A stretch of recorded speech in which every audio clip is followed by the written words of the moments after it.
신학이란 무엇인가? 알리스터 맥그레스 3장 종교개혁 시대 약 1500년에서 1750년 종교개혁 이후의 운동들.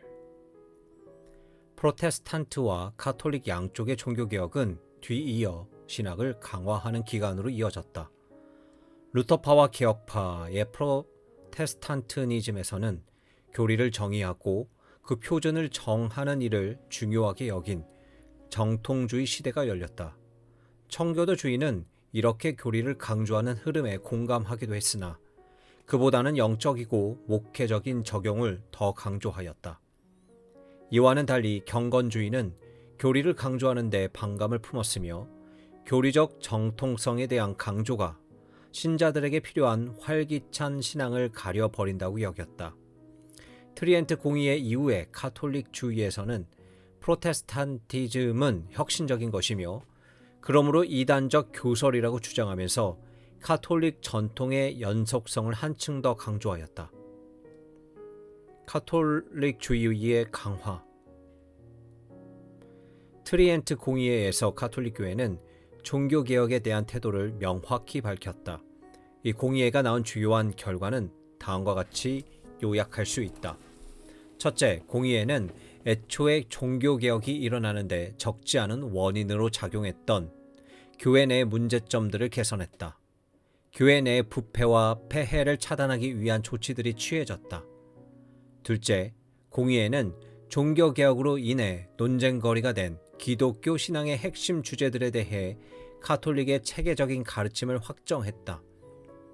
성서와 전통의 관계, 칭의론, 성례전의 본질과 역할 등의 문제였다. 이렇게 해서 카톨릭주의는 이제 프로테스탄트 쪽 반대자들의 도전에 맞설 만반의 준비를 갖추었다. 16세기의 마지막 10년 동안 카톨릭 교회는 프로테스탄티니즘에 맞서 일관되고 확신에 찬 비판을 가했다. 이러한 새로운 자신감을 가장 잘 보여주는 한 가지 표지를 카톨릭의 교부학 연구에서 찾아볼 수 있다.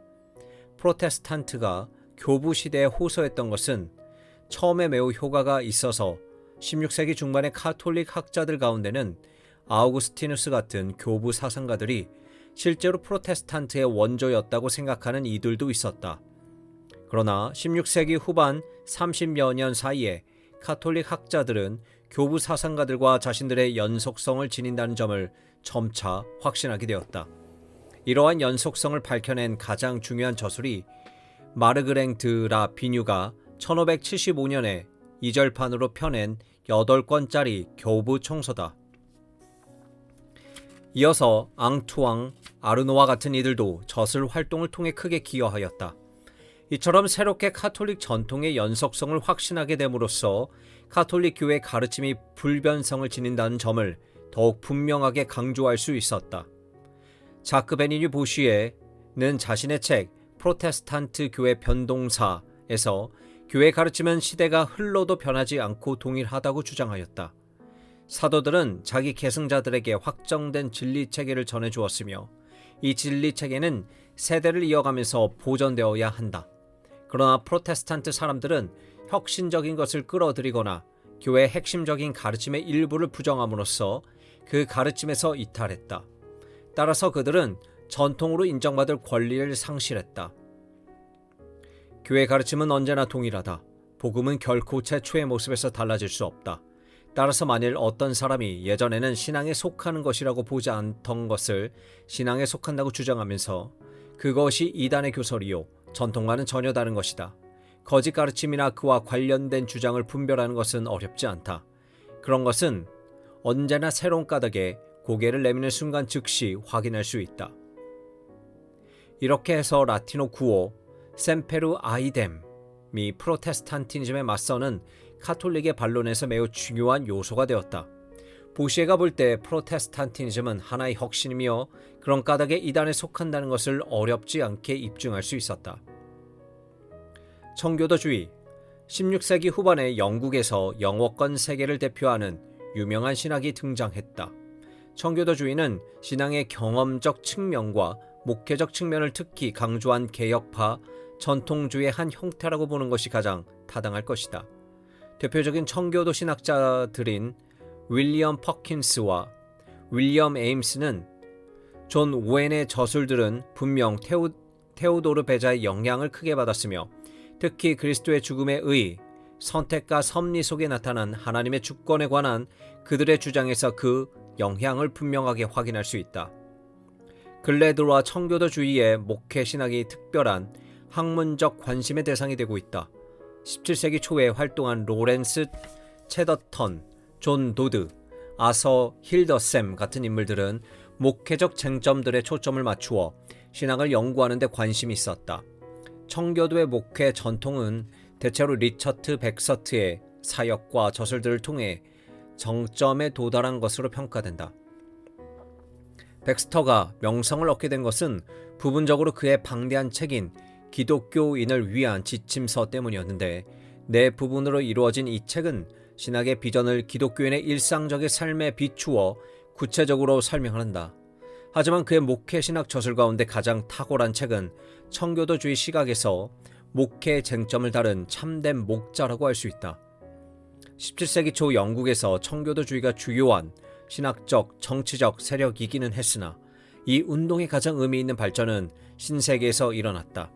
영국 왕 찰스 1세의 억압적인 종교 정책으로 인해 많은 청교도들이 영국을 떠나 북아메리카의 동부 해안 지역에 정착하였다. 그 결과 청교도주의는 17세기 북아메리카 기독교에서 주요한 세력을 형성하였다. 미국의 가장 중요한 청교도 신학자 조나단 에드워즈는 그는 하나님의 주권을 강조하는 청교도 신앙으로 무장하여 합리주의 세계관의 등장으로 생겨난 새로운 문제들과 적극적으로 씨름하였다. 비록 에드워즈가 영적인 지도자로서 큰 인기를 누리고 특히 18세기의 대각성 운동 이후에 큰 힘을 발휘했지만 그의 신학이 구체적인 모습을 드러낸 것은 윤리학이었다. 고린도전서 13장을 다룬 그의 연속 설교는 1746년에 사랑의 그 열매로 출판되었다. 청교도주의는 몇 가지 점에서 특히 기독교적 경험이라는 쟁점과 관련해서 경건주의와 유사성을 지닌다. 다음으로 경건주의에 대해 살펴본다. 경건주의. 주류 프로테스탄티니즘 내에서 점차 전통주의가 힘을 얻게 되면서 전통주의의 잠재적 결함과 약점이 점점 더 분명하게 드러났다. 좋게 보아 프로테스탄트 전통주의란 기독교에서 주장하는 진리의 합리성을 옹호하고 교리의 정당성을 주장하는 일에 몰두했던 운동이라고 말할 수 있다. 그러나 대체로 전통주의는 신학을 일상생활의 문제들과 연관짓는 일보다는 학문적인 세부 문제들의 논리성에 집착하는 것처럼 보일 때가 많았다. 경건주의라는 용어는 라틴어 피에타스, 경건이나 성결로 옮기는 것이 가장 낫다라는 뜻에서 온 것으로 기독교 교리가 기독교인의 일상적인 삶에 중요하다고 강조한 이 운동을 보고 반대자들이 경멸하는 말로 처음 사용한 것이었다. 경건주의 운동은 대체로 1675년에 필리프 야코프 슈페너의 책 경건한 열망의 출간과 함께 시작되었다고 여겨진다. 이 책에서 슈페너는 30년 전쟁 이후 독일 루터파 교회가 처했던 상태에 대해 탄식하면서 그 당시의 교회를 다시 일으킬 방안을 제시하였다. 그 결과가 중요한 것이 개인의 성경 연구를 새롭게 강조한 일이었다. 학구적인 신학자들은 그의 제안을 조롱했다. 그러나 독일 교회 쪽에서는 그 제안들이 큰 영향을 끼친 것으로 확인되었는데, 이는 30년 전쟁 동안 충격적인 사회 현상을 경험하면서 전통주의에 대해 환멸을 느끼고 그 무기력함을 더 이상 참을 수 없게 된 데서 나온 반작용이었다. 교리의 개혁은 반드시 삶의 개혁을 동반해야 한다는 것이 경건주의의 주장이었다. 경건주의는 여러 방향으로 다양하게 발전하였으며 특히 영국과 독일에서 두드러졌다. 이 운동을 대표하는 사람들 가운데 특별히 다음에 두 사람을 주목할 필요가 있다. 1. 니콜라우스 루트비히 그라프 폰 친첸도르프는 독일 마을 헤르후프의 이름을 딴 헤르후트로 널리 알려진 경건주의 공동체를 세웠다. 친첸도르프는 당시의 메마른 합리주의와 무기력한 전통주의와 결별하고 그리스도와 신자 사이의 인격적이고 친밀한 관계를 기초로 하는 마흠의 종교의 중요성을 강조하였다. 인격적인 신앙에 대한 친첸도르프의 강조는 산 믿음이라는 구호로 표현되었다. 그는 프로테스탄트 전통주의가 죽어버린 교리를 고집하는 데 맞서 이 구호를 내걸었다. 이러한 관념들은 슐라이어 마허가 받아들여 발전시켰으며 또 다른 쪽에서는 영국의 경건주의를 도입한 존 웨슬리가 발전시켰다. 2. 존 웨슬리는 영국 교회 안에서 메소디스트 운동을 일으켰으며 이 운동이 나중에 독자적인 힘을 지닌 교파인 감리교회를 낳게 되었다. 자기에게 구원을 얻는 유일한 길인 신앙은 없다고 생각했던 웨슬리는 1735년 5월 런던의 올더스케이트 거리에서 열린 한 집회에서 이상하게 마음이 뜨거워지는 회심 경험을 하였으며 그 체험을 통해 기독교인의 삶에는 살아있는 신앙이 필요하다는 점과 경험이 중요한 역할을 한다는 사실을 깨달았다.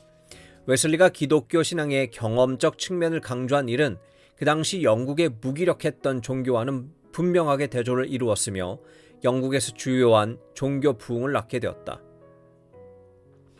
경건주의는 비록 다양한 갈래로 나뉘어 제각각 차이도 컸으나 기독교 신앙을 평범한 신자들의 경험 세계에 적합한 것으로 제시하는 데 성공했다. 경건주의란 교리적 전통주의를 일반적으로 강조한 태도에 맞서서 인간 본성의 깊은 차원들과 연결된 신앙을 옹호한 운동이라고 볼 수 있다. 코페르니쿠스와 갈릴레이 논쟁. 근대 초기에 들어와서 과학의 진보로 말미암아 신학의 중요성이 문제시되는 최초의 논쟁이 발생하였다. 여기서는 니콜라우스 코페르니쿠스와 갈릴레오 갈릴레이에 의해 발전한 이론들을 살펴보고 그것들이 어떻게 성서 해석을 둘러싼 심각한 신학 논쟁에 불을 지폈는지 살펴본다. 중세 초기에 가장 널리 퍼진 우주 모델은 2세기 전에 이집트의 알렉산드리아에서 활동한 천문학자 클라우디우스 프롤레마오스가 고안한 것이었다. 그 모델은 지구가 우주의 중심이라고 보았다. 점차 행성과 별의 움직임을 정교하고 자세하게 관찰할 수 있게 되면서 이 모델의 문제점들이 계속 드러났다.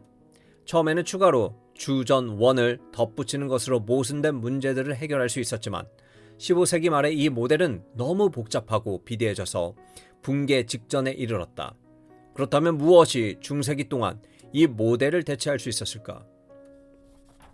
16세기에 지구 중심적인 태양계 모델이 점차 쇠퇴하면서 태양 중심적 모델에 관심을 쏠렸다. 이 모델은 태양이 태양계 중심에 있는 것으로 설명했다. 코페르니쿠스 논문 천구의 회전에 관하여는 지구가 태양 둘레 궤도를 도는 많은 행성 중 하나임을 예시하였다. 코페르니쿠스 혁명은 기존 모델과의 완전한 결별을 뜻했으며 지난 1000년 동안 인간의 실제 인식에서 일어난 가장 중요한 변화 가운데 하나로 인정된다. 교회는 지구 중심적 시각으로 성경을 해석하는 것에 익숙했기 때문에 그것을 성경 자체의 명확한 가르침으로 가정했다.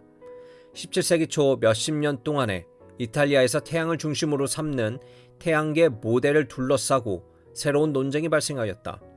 여기서 코페르니쿠스의 태양계 이론을 강력하게 옹호했던 갈릴레오 갈릴레이의 견해가 논쟁의 중심에 놓였다.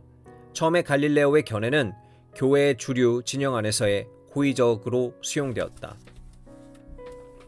갈릴레오를 둘러싼 논쟁을 흔히 과학 대 종교의 갈등 혹은 자유로 대 권위주의의 싸움이라고 보기도 하지만 실질적인 쟁점은 성경의 올바른 해석과 관계가 있었다. 갈릴레오를 비판한 사람들은 그의 가르침이 몇몇 성경 구절들과 모순된다고 주장했다. 예를 들어 여호수아 10장 12절에서는 여호수아의 명령에 따라 태양이 멈췄다고 말하지 않았느냐고 비판자들 주장했다. 지구 둘레를 도는 것이 태양이라는 사실을 성경 본문이 확실하게 증명하고 있다는 말이었다. 이에 대해 갈릴레오는 그것은 당시에 일반화된 표현 양식에 불과할 뿐이라는 주장을 맞받아쳤다. 여호수아가 근데 천체역학의 복잡한 내용들을 알지 못했으며 따라서 자기에게 익숙한 언어 표현을 사용한 것이라고 볼 수 있다. 갈릴레오의 견해에 대한 교황의 공식적인 정죄는 주로 성경은 거룩한 교부들과 지혜로운 신학자들이 공통으로 가르치는 방식과 이해 방식에 따라 해석되어야 한다는 논증의 기초에 있었다. 달리 말해 성경에 대한 혁신적인 해석은 그 자체로 잘못이라는 말이다.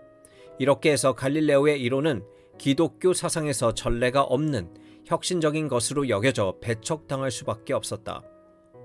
여기서 두 번째 사항은 프로테스탄티즘과 가톨릭주의 사이에서 프로테스탄트가 이단적인 혁신 운동이냐 아니면 참된 기독교를 올바로 회복한 운동이냐로 문제를 두고 오랫동안 격렬하게 다투어 온 논쟁에 비추어서 생각할 필요가 있다. 가톨릭 전통의 불변성이라는 개념은 프로테스탄티즘을 공격하는 가톨릭의 반론에서 핵심 요소였다. 앞서 언급했듯이 자크 베니뉴 보시에는 교회의 가르침은 언제나 동일하다고 주장하였다.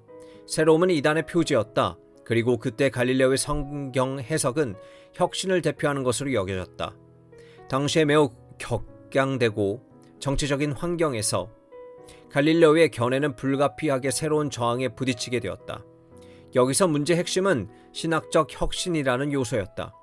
즉, 특정한 성경 구절을 갈릴레이식으로 해석하는 것을 용인하면 프로테스탄티즘에 대한 가톨릭의 비판, 곧 프로테스탄트들이 새로운 성경 해석을 끌어들였다는 비판을 심각하게 약화시킬 수 있다는 것이었다. 불행하게도 갈릴레오는 이러한 논쟁의 한가운데로 휩쓸려 집중 포화를 얻어맞았다. 이 논쟁은 일반적으로 종교와 과학 사이의 충돌을 열고 19, 20세기 동안 양자 사이에서 벌어진 전쟁의 무대를 마련한 것으로 여겨진다. 하지만 이것은 그 논쟁의 의미를 과대 해석한 것이다. 그 논쟁은 올바른 해석, 성경 해석을 찾고 그 시대의 문화적 및 과학적 가정들을 반영할 수 있는 초기 성경 해석을 다루려는 근본적인 노력이었다. 달리 말해 그것은 성경 본문 그 자체와의 충돌이 아니었다. 우리는 뒤에서 코페르니쿠스와 갈릴레오의 이론 모두를 주류 기독교 내에 수용될 수 있게 했던 몇 가지 성경 해석 모델을 살펴볼 것이다.